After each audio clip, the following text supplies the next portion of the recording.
A paz do Senhor, que bênção! Já estamos na lição de número 4. Confesso que como outubro tem passado rápido.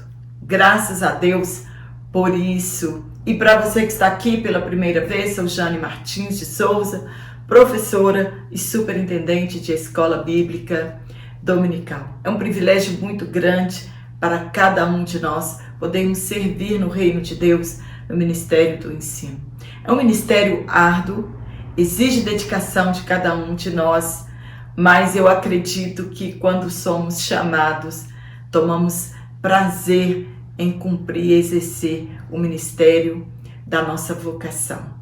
Fica comigo até o final desta aula e juntos vamos aprender bastante a respeito de missão no Novo Testamento. Na aula passada falamos sobre missão transcultural no Antigo Testamento, falamos sobre Jonas, falamos sobre Elias. Se você não assistiu a minha aula, vou deixar um card aqui para que você possa assistir a aula de número 3 e ficar um pouco mais inteirado a respeito de missão transcultural no Antigo Testamento. E hoje na lição de número 4 nós vamos falar sobre missões transculturais no Novo Testamento. E os textos que foram tomados por base para estudarmos esta aula está em Isaías capítulo 61, versículo 1 e 2, e também Lucas no capítulo 4, do versículo 17 ao 20. A maior revelação de amor nós encontramos aqui no Novo Testamento e ela foi pronunciada pelo nosso Senhor Jesus Cristo. Ele mesmo testifica do grande amor de Deus, visto que o plano de redenção foi elaborado antes da fundação do mundo e foi acordado entre o Pai, o Filho e o Espírito Santo. Se de todas as profecias ouvidas pelos judeus a respeito do Salvador e do amor de Deus, e eles não creram, agora ouviram a confissão do grande amor de Deus por aquele que veio aqui trazer a glória de Deus. A glória de Deus habitou no tabernáculo, no templo e habitou em Jesus Cristo quando ele esteve aqui. Missões, nós já sabemos, nasceu no coração de Deus. E com a queda no Éden, era necessário que a mensagem do Evangelho fosse pregada a todos. O desejo de Deus é que todos sejam salvos. O que os judeus conheciam e entendiam era de missão local, quando Deus levantava profetas para revelar ao povo o seu grande amor e que o povo se consertasse dos seus pecados, voltassem a Deus e aí então seriam salvos. Quando estes mesmos profetas eram enviados a outras nações, ficavam muito insatisfeitos por acreditarem que Deus e a sua graça era exclusividade deles. E pela palavra de Deus entendemos que a salvação foi estendida a todos e o desejo de Deus é reconciliar-se com a humanidade.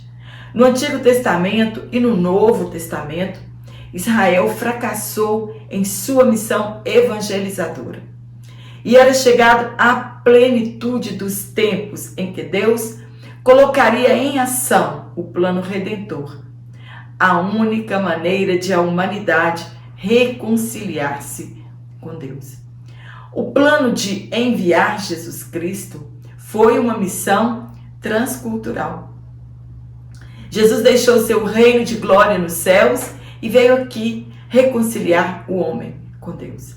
Adaptou-se à nossa cultura, viveu e sentiu as nossas mesmas emoções e limitações e implantou a cultura do reino, a santidade, o padrão moral daqueles que desejam morar um dia no céu. Não tem como falar de missões e não falar de Deus, de Jesus Cristo e do Espírito Santo, que ao longo das eras tem dado estratégias ao povo de Deus para que o homem reconcilie-se com Deus. Jesus foi enviado por Deus, ele mesmo disse isso aos discípulos depois da sua ressurreição, que assim como o Pai o enviou, ele estava os enviando ao mundo. Os apóstolos foram treinados para sucederem a Jesus. A igreja foi estabelecida no dia de Pentecostes, tornando-se o corpo de Cristo composto de judeus e de gentios, pois isso fazia parte da missão de Jesus, unir os povos em um único corpo, a igreja. É nossa missão continuar a fazer aquilo que Jesus começou a fazer. A missão de Jesus passou a ser a nossa missão como igreja. Precisamos continuar a obra missionária. Não podemos desfalecer a nossa fé e é nossa responsabilidade. Jesus transformou a cultura do pecado ao morrer pela humanidade e separou para si um povo. Ao chamar e escolher os discípulos, dentre eles muitos pescadores, usou esta linguagem para dizer que faria deles pescadores de homens. Um bom pescador sabe como fazer uma boa pesca e eles tinham experiências suficientes para aplicar a mesma metodologia na evangelização. O que todo pescador deve saber?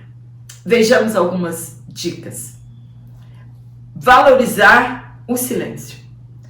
Não nos preocupar quando falar, mas ao falar, o Espírito Santo nos dará sabedoria e aí ninguém poderá nos resistir. Tenha segurança ao pescar. Todo bom pescador deve saber disso. Infelizmente, muitos pescadores perdem a sua vida em uma pescaria, pois não colocaram a segurança como prioridade. Assim é na evangelização. Devemos ter segurança e firmeza no que falar. Conhecimento prático da palavra de Deus. Senão, pode incorrer o risco de perder a sua fé em meio às decepções e dificuldades na evangelização. Utilize seus sentidos em um ambiente de evangelização. Preste atenção a todos os movimentos. Quando evangelizamos, entramos na esfera do mundo espiritual e é preciso ficarmos atentos. Invista em equipamentos. Ninguém sai para pescar de qualquer maneira. Precisa de equipamentos certos para uma boa pesca. Na evangelização não é diferente. Invista em uma vida de comunhão com Deus, de oração, de jejum, de leitura da palavra de Deus. Não existe boa pescaria sem bons equipamentos. Treine, pois o treino dá resultado. Jesus treinou seus apóstolos por 3 anos e meio, aproximadamente. E somente depois foram capazes de efetuar boa pescaria. Não há evangelismo sem preparo, sem treinamento. No Novo Testamento, não há outro objetivo que não seja a obra missionária. Jesus veio para isso, separou discípulos para isso, criou a igreja para isso, a evangelização.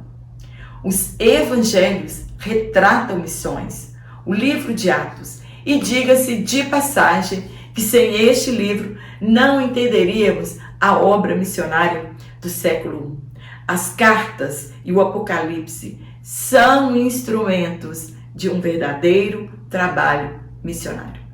No tópico 1, nós vamos falar sobre o Deus missionário revelado no Novo Testamento. Ponto 1. A Bíblia mostra um Deus missionário. Disso não temos dúvida. De que missões é uma iniciativa divina. Ele é aquele que envia. Ele enviou Jesus, Jesus enviou os 12 e depois ele formou a grande comissão. Ao conversar com o mestre judeu Nicodemos, Jesus faz uma das maiores declarações de amor dizendo que Deus, por amor, enviou o seu unigênito para que os que creem nele não pereçam, mas tenham a vida eterna. Jesus afirmou a Nicodemos que assim como foi no deserto, quando Deus enviou serpentes, e Moisés levantou a serpente de metal, e todos que fossem picados por elas, apenas olhassem para ela e seriam curados. Assim é o Salvador que seria crucificado. No deserto, eles não precisavam de nenhuma vacina, nenhum remédio, nenhuma simpatia, nenhuma lei contra serpentes e pouco menos eles deveriam subir na haste. O segredo era olhar pela fé para a serpente que havia sido levantada. E assim é Jesus. Não precisamos fazer nenhuma obra. É apenas olhar para ele e ter fé que o sacrifício dele é suficiente. Nicodemos, um mestre de Israel, não entendeu as palavras de Jesus.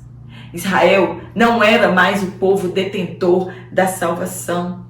Jesus estava dizendo que viera por Deus ter amado não só Israel, mas toda a humanidade. E ele veio para salvar e não para se intrometer em questões religiosas e políticas. Imagina a grandeza do amor de Deus fazer do seu único filho um missionário. Você faria isso? Deus nunca desistiu da humanidade. Quando Israel falhou, Deus colocou a igreja em seu lugar para fazer missões. Este é o propósito da igreja. No ponto 2, uma perspectiva missionária do Novo Testamento. A igreja não foi um plano B, era um mistério oculto em Cristo, e Cristo era um mistério oculto em Deus. Ela foi criada em Cristo para assumir a evangelização mundial. Sim, por amor, Deus fez do seu único filho um missionário. É o corpo de Cristo em ação, movendo-se simultaneamente no mundo inteiro para resgatar pessoas para o reino de Deus. No ponto 3, a igreja à luz dessa revelação. Para cumprir uma obra dessa magnitude, não poderia ser uma instituição fraca e sujeito ao fracasso. Por isso, nasceu na cruz do Calvário e foi inaugurada no dia de Pentecostes. Foi revestida de autoridade e poder do alto. Você pode fracassar. Eu posso fracassar.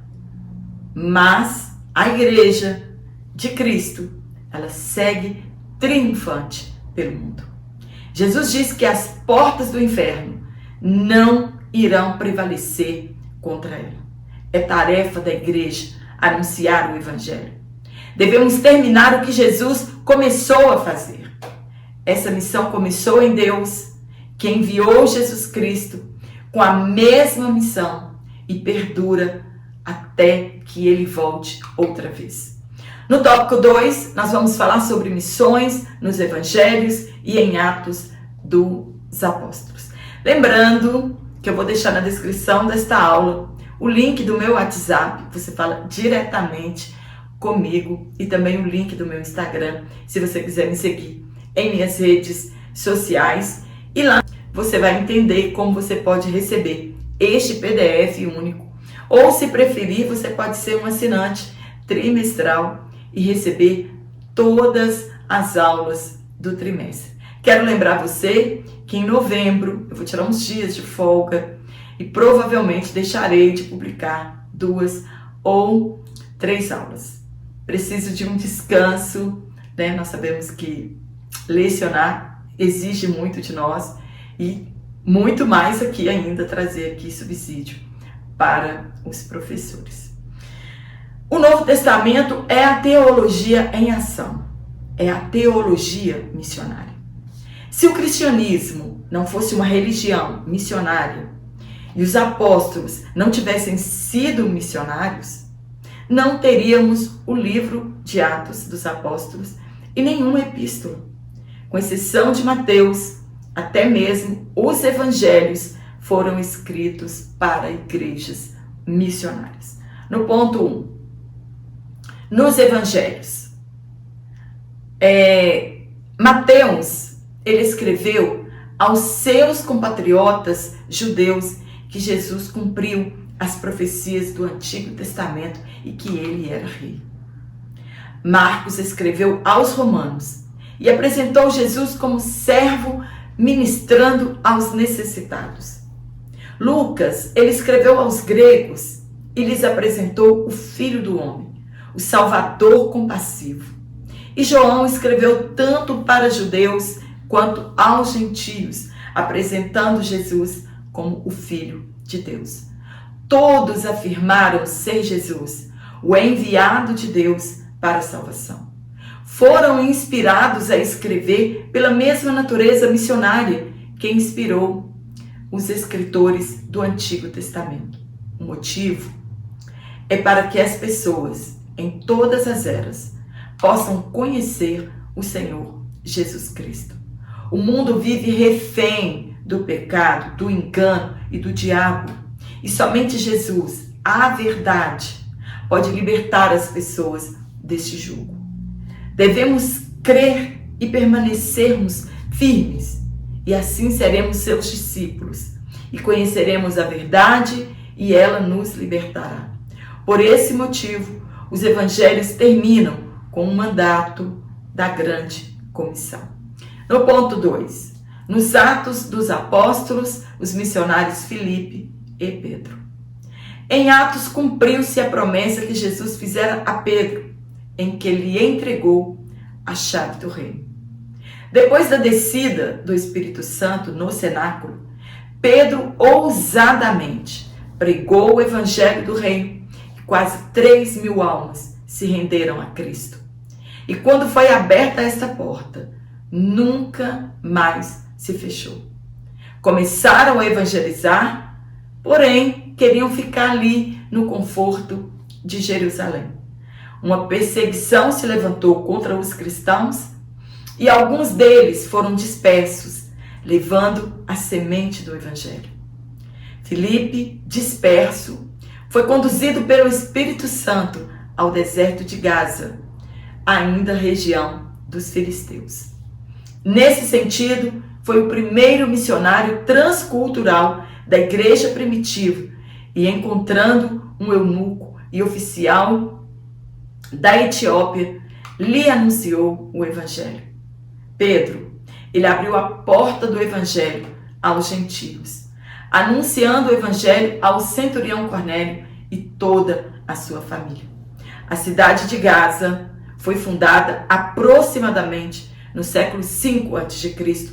por piratas do Mediterrâneo que se denominavam filisteus e chamaram aquela região de Filisteia. A Gaza do tempo de Jesus não é a Gaza da atualidade, onde estão acontecendo os conflitos terríveis de hoje. Então, quando os romanos invadiram Israel, também submeteram a cidade de Gaza e região. Por muito tempo, ela ficou em poder dos bizantinos e árabes. Durante centenas de anos, o Império Otomano dominou Gaza, até que o território, junto com o território, o restante da Palestina, passou para o controle dos britânicos com o final da Primeira Guerra. Isso só a título de conhecimento. No ponto 3, nos Atos dos Apóstolos, os missionários Paulo e Barnabé. O escolhido não tem escolha. Assim foi como o apóstolo Paulo desejava exterminar os cristãos. Fariseu extremista e consentia na morte dos cristãos. Porém, a obra missionária não podia parar. Foi escolhido por Deus, não por ser o melhor, mas por graça, por ser simplesmente quem ele era. O encontro de Paulo foi um dos mais emblemáticos no Novo Testamento. Um homem que odiava a nova religião que nascera, o cristianismo, que lutou até o último instante para acabar com os cristãos. Ali naquele encontro, morreu o Saulo perseguidor e nasceu ali, a caminho de Damasco, o Paulo, missionário dos gentios. Foi escolhido para levar o evangelho de Jesus a outros povos. Foi um missionário transcultural. A Europa foi incendiada com aquele homem destemido que respirava missões e não perdia nenhuma oportunidade para evangelizar. Entretanto, para que o seu ministério missionário deslanchasse, Deus usou um jovem cristão que também amava a obra missionária e viu potencial missionário na vida de Paulo. O Espírito Santo sempre mostrará alguém à liderança. Se a liderança ainda não te viu, é porque ainda Deus não te viu. Então, descanse nisso. E quem levou a semente do Evangelho a Antioquia foram os dispersos pela perseguição que se deu em Jerusalém. E Barnabé fora enviado ali para cuidar dos novos crentes. Conhecendo o potencial missionário de Paulo, que por ameaças de morte em Jerusalém estava em Tarso, Barnabé o buscou e juntos ficaram por um ano em Antioquia. E aqui em Antioquia, os discípulos foram chamados pela primeira vez de cristãos, isto é, pequenos cristos. Tamanha era a semelhança no viver santo que possuíam. Foi ali inaugurada a primeira igreja missionária de natureza gentílica. Antioquia era uma base missionária e de lá os missionários eram enviados. Porém, antes deveriam ser separados pelo Espírito Santo. No último tópico, a missão cumprida nas cartas e no Apocalipse. Ponto 1. Nas cartas paulinas. Paulo escreveu 13 cartas em decorrência de sua preocupação pastoral. Instruir os novos crentes, tanto nos assuntos doutrinários quanto práticos, nas igrejas que ele plantava. Ele escreveu aos Romanos, cuja mensagem é a universalidade do pecado, o plano de salvação estendido a todos.